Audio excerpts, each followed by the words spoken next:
Следната програма е овозможена од пријателите и партнерите на Джойс Мајер службите. Не се жалите дека сте во долгови ако само си продолжувате да трошите пари. Колкумина се согласуваат со тоа. Што е целта ако се жалиме за нешто, а немаме намера да направиме ништо околу тоа?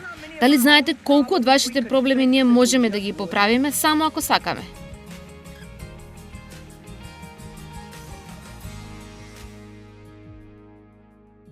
Библијата вели дека ние треба да донесеме жртва или жртва од славење.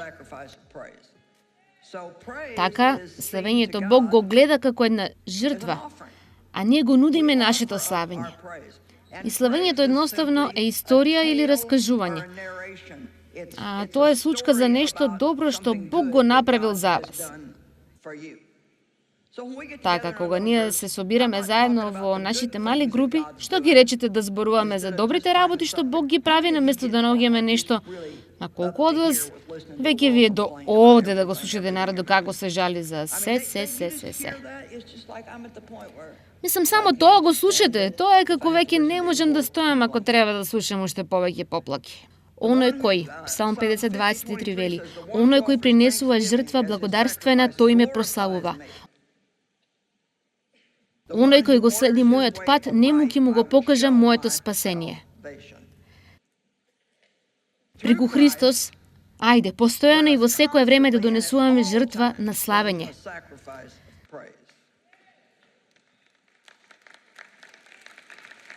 Дали денес имаме навистина благодарни луѓе овде?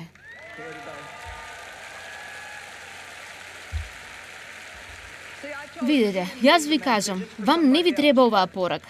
На колку од вас им е многу лесно да се поплакуваат? Во ред. Колку од вас мислат дека слушањето на денешната порака ќе ви помогне да не се жалите толку многу како порано? Барем ден или два.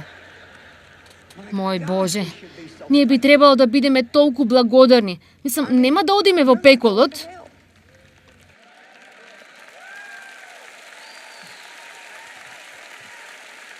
Помислете на тоа.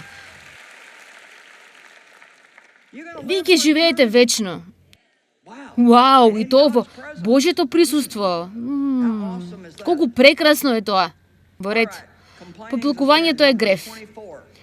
Броеви 21 од 4 до 7 за израелците. Знаете, изгледа многу глупаво да се каже дека на некој му требало 40 години за да изоди 11-дневно патување, нели? Но јас се прашувам, колку од нас може би се уште се вртат околу истите планини со години и години наместо да одат напред, да се справат со работите и да преминат преку тоа. Толку изморено, толку лесно здебелување. Мојот метаболизам е толку бавен. Посакував да бев од тие слаби луѓе за да можам да си јадам се што сакам и никогаш да не качам ниту 1 килограм. Па ти не си еден од нив.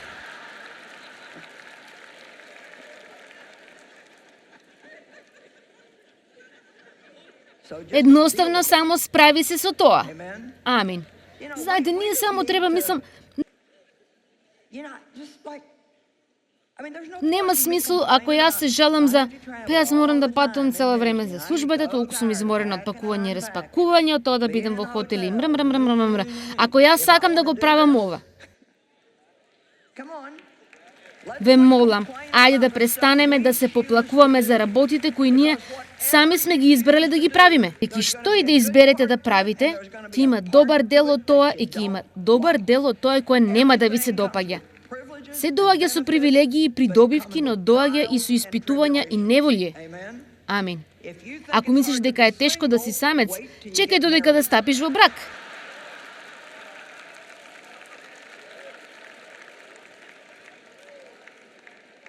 Амин. Ако си самец, не мора никогаш да прашуваш дали можеш да застанеш и да земеш нешто за јадење на пат кон дома. Можеш да одиш секаде каде што сакаш и да правиш што сакаш. Сега, на мене ми се допаѓа што сум во брак, но само ви кажувам за да знаете. Вие можете да се поплакувате за тоа што сте самци, но јас можам да ви ветам дека кога ќе стапите во брак, вие ќе се поплакувате и за тоа исто така. Амин. Ах, леле.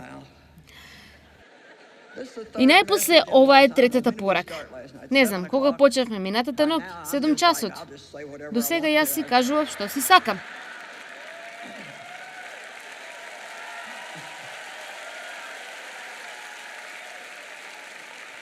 Ми останаа само 13 минути да проповедам и можам да си кажам што сакам. И нема да бидам овде 6 месеци и до тогаш вие ќе ми простите.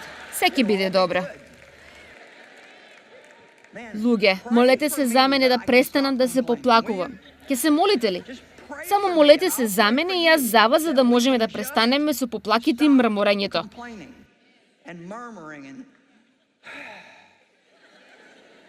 Знаете, и тоа е поплакување.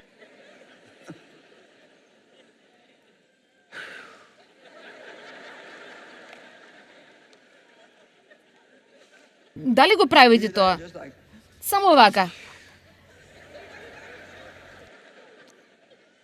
Животот е толку тежок. Мислам, ајде ве молам. Мојот климаурец се расипа кога си дојдов од едно патување. Климата во мојата спална. И сега, не е толку важно бидејќи имам други две спални кои никој не ја употребува и јас можам таму да спијам. Креветот беше надвор од мојата спална, а јас сакав да бидам независна. Не ми се допаѓаше. Потоа јас и Дејв поминавме време зборувајќи за тоа дека додека растевме немавме ниту ни вентилатор. Хајде, вие можете да зборувате на себе самите колку сте лошо расположени, но можете исто да зборувате на себе си кога не сте. Броеви 21:4. Од планината Ор тие тргнаа кон Црвеното море за да ја заобиколат земјата на Едом и народот стана нетрпелив на патот. Луѓето востропаа против Бог и Мојсей. Зошто не изведе од Египет, за да умреме ли во пустината? Нема храна, нема вода, а ова не омрзна. Еден превод вели безкорисна храна, друг превод вели слаба презрена мана. Тогаш Бог испрати отровни змии помеѓу луѓето. Тие ги касаа и многу од нив изумреа. Всушност 23.000 и тие добија откровение.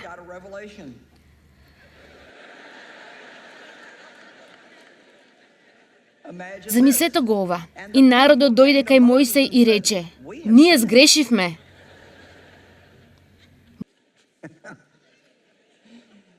Можеме ли ние да го сватиме тоа пред да мора да имаме неволји?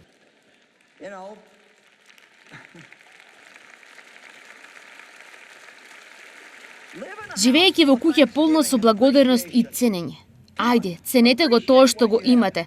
Ценете ги луѓето во вашиот живот. Не гледате само се што може да најдете што е грешка кај нив. Ценете ги работите кои ви се допаѓаат.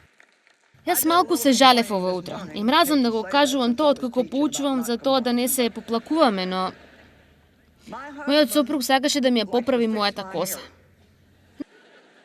Не целата, но знаете. Имам еден прамен токму овде назад, кој оди во два различни правци и треба да се помачам. Знаете, да го наместам, каде што нема да изгледа како да имам дел од Црвеното море разделено назад на мојата глава. И така Дејв секогаш вели: ајде ти ја проверам косата. Добро, тој е навистина трпелива личност, а јас сум малку кон тоа, направи и премени преку тоа. Така тој го зема ово мал чешел, овој мал шилес чешел и го тркна секое влакно. Ги става во правилна насока и потоа тој, знаете, секогаш до тогаш ја станува нервозна и јас сум како: во ред, доволно е, и тој ми вели: биди мирна.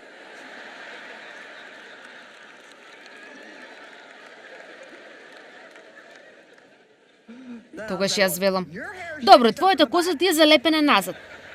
Сега, нели тоа е начинот на кој се однесуваме ние? Ако не се допаѓа нешто, тогаш веднаш ние враќаме назад на другата личност. Добро, и твојата коса исто така не е совршена. Тогаш Господ испрати отровни, огнени змии. И тие ги касаа луѓето, а тие рекоа: ние сгрешивме. Леле, замислете го тоа. Помоли му се на Господ да ги отстрани од нас змиите. И Мојсей се молеше за народот. Сега тој запис во броевите 21 е повторен во 1 Коринтијани. Всушност во 1 Коринтијани вели дека тие работи се запишани. Павле вели: овие работи се запишани за ваше поучување, за да вие не го правите тоа што тие го направија.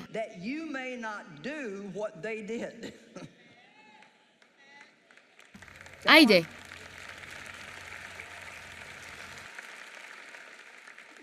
Така тоа ни кажува дека ние не би требало да го искушуваме Господ и да го испитуваме неговото трпение. Затоа ајде да завршиме овде со неколку прашања. Дали вие сте задоволни повеќе од времето? Очигледно луѓето кои се задоволни се брзи да кажат да, но јас не слушнав некој да каже не.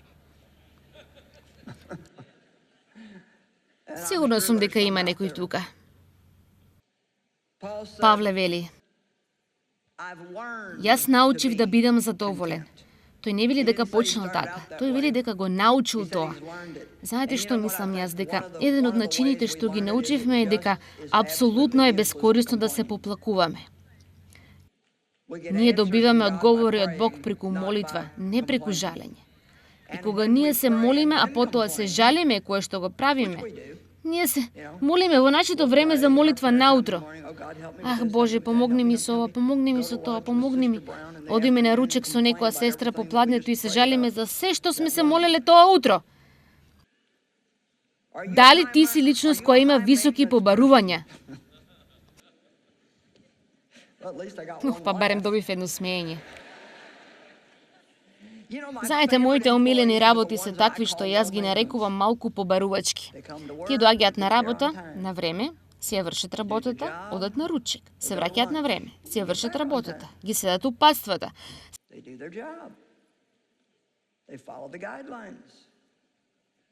Си одат дома, доаѓаат на редниот ден, го прават тоа повторно. Ми се допаѓаат луѓе кои немаат секогаш нешто друго за да морат да бидат среќни. Може ли некој да му даде слава на Бог?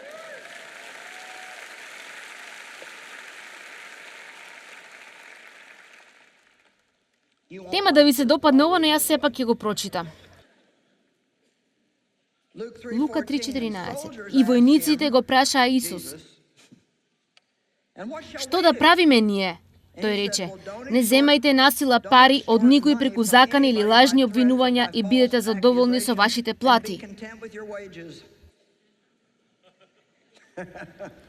Мислам дека тоа беше истиот маж што се смееше претходно. Имам една личност од сите овие илјади кои мисли дека сум смешна. Сега, Јаков 5:9 вели: не оплакувајте се еден против друг. Дали некој го чувствува тоа? Не оплакувајте се еден против друг, за да не бидете судени.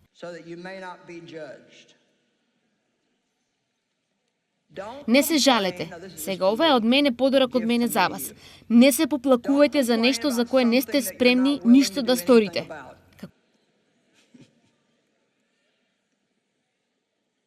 Ко, например, вашиот распоред. Бог ми кажа еднаш: ти си го правиш распоредот, ако не ти се допаѓа, промени го. Не се поплакувајте за тоа колку сте уморни, ако не си го преадаптирате вашиот живот за да имате повеќе одмор.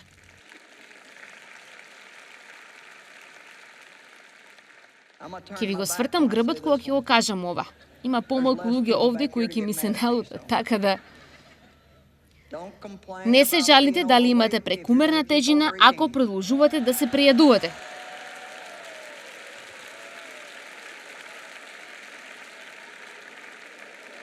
Останаа 4 минути и си одам.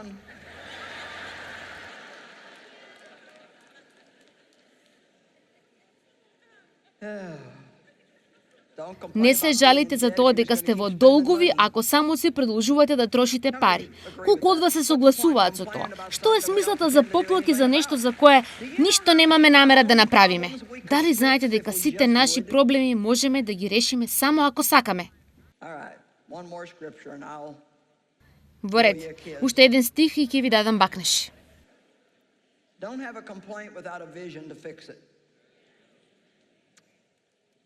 Не се поплакувајте без да имате визија како да го поправите тоа. Авакум отиде кај Бог со поплак и Бог рече: запиши го видението и одбележи го јасно на плочи, та секој кој ќе помине да може да го прочита. Ми се допаѓа тоа. Ќе го прочитам ова. Авакум 2, 1 и 2.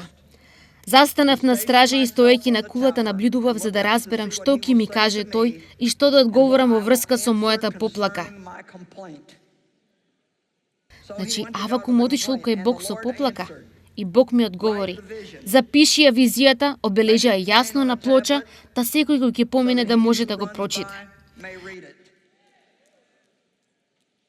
Ако вие имате поплаки во вашиот живот, тогаш имајте визија за тоа како може да ја поправите поплаката. Ако воопшто немате време да направите нешто, а цело време трчите наоколу фрустрирани, тогаш добијте визија. Седете и погледнете што правите. Што правите со вашето време? Видите што правите, а воопшто не донесувате некаков плод. Или во колку многу работи сте вклучени во кои Бог не ви рекол да се вклучите, а кои ги правите од целосно погрешни причини, сам затоа што не сакате некој друг да се налути или едноставно само го правите тоа. Вие ниту не знаете зошто правите нешто или тоа е нешто можеби требало да се прави одредено време и Бог завршил со тоа пред многу години, а вие се уште го правите. Значи има правило. Ако коњот бил мртов 10 години, време е да се симнеме од него. Не се обидувајте само да ги правите истите работи повторно и повторно ако тие не работат. Имајте визија. Ако сте во долгови, тоа ви донесува многу притисок. Размислете како може да ги платите сметките. Видете како можете без некои работи за некое време, така да можете да ставите екстра пари на тие сметки и да излезете од долгот. Амин. Така, не се поплакувајте за нешто ако немате визија како да го средите тоа. Бог сака сите ние да бидеме среќни.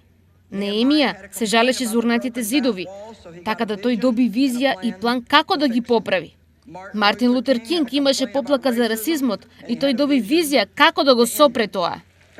Ајде.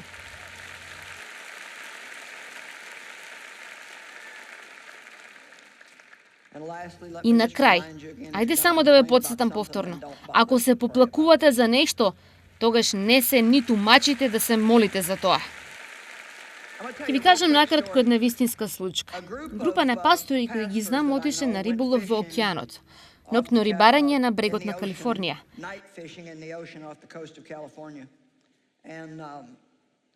Тие удриле во подводна карпа и имале огромна бродска несреќа и сите биле повредени.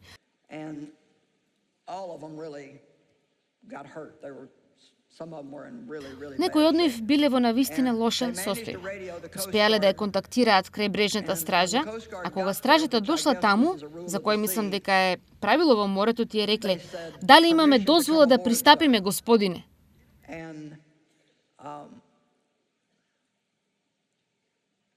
Ова е интересно. Тие крвареле, уништени, животите им биле во збрка во тој момент, и очено им била потребна помош исто како на луѓето кои се без Христос. Тие се очени и им треба секаква помош.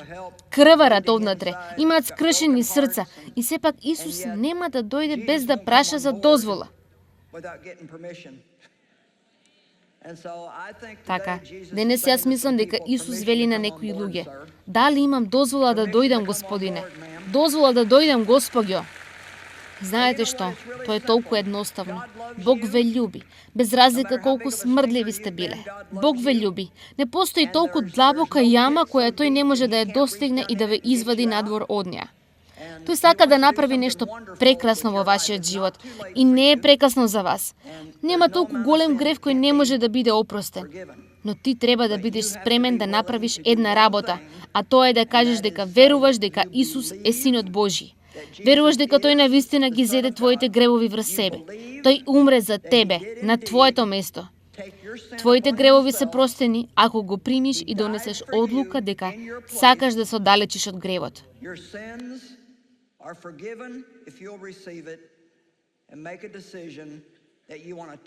Покајанието не значи само жал ми е за мојот грев, но значи дека јас сакам да се оттргнам од гревот, да се свртам кон Бог и да живеам целосно нов живот. Амин. Сега, ќе бидам многу искрена со вас. Да се биде христијанин е многу подобро отколку да се биде грешник. Но не е толку лесно. Ако се оттргнете од гревот и не учите како да живеете нов живот, Ќе треба да го проучувате Словото. Веројатно да најдете и нови пријатели. Да бидете во добра црква, во атмосфера каде може да бидете со други луѓе кои се грижат за вас и ве сакаат. Ниту една од овие работи не е поврзана со вашето спасение. Ти си спасен затоа што веруваш. Ако сакаш да растеш и да уживаш во животот што ти го дал Исус и умрел за тебе, тогаш ќе има некои работи за кои ќе треба да дозволиш Бог да ги промени во твојот живот. Главното е дека Бог е трпелив. Тој не прави ништо ако ти не си спремен. Сакам да кажам, ако ти ја молиш молитвата за спасение со мене денес, ако го предадеш твојот живот на Христос, тогаш ти започнуваш со чекор број 1 на едно големо долго патување. Туку треба да бидеме спремни да имаме промена во животот. Има ли денес некој овде на кого му треба Исус да биде Господ на неговиот живот? Сака да го прими Исус како негов спасител? Ајде убаво и високо кренете рака. Вие сакате да го примите него како ваш спасител. Може би ќе речеш, Джойс, знаеш, јас не сум ниту сигурна дека сум спасена. Знаете, има многу луѓе кои само се религиозни. Тие само одат во црква и минуваат низ некои емоции. Тие зависат од работи. Па јас одам на црква. Знаете, вие можете да отидете и да седите во гаражата цел ден и то не ве прави да бидете автомобил. Мислам, само затоа што седите во црквата, тоа не значи дека сте христијанин. Мислам, христијанството е да го откриеш твојот живот и да кажеш: јас сум грешник, јас сбркав. Боже, ми требаш. Дојди и живее внатре во мене. Земи го мојот живот и направи ме она што ти сакаш да бидам. Ако тоа се однесува на тебе и сакаш да се молам со тебе, ќе побарам да ми направиш услуга да застанеш точно таму каде што си. Нема да излегувате напред. Само сакам да се справите. Ајде, ако сте тоа, вие тогаш станете. Ајде на секое место.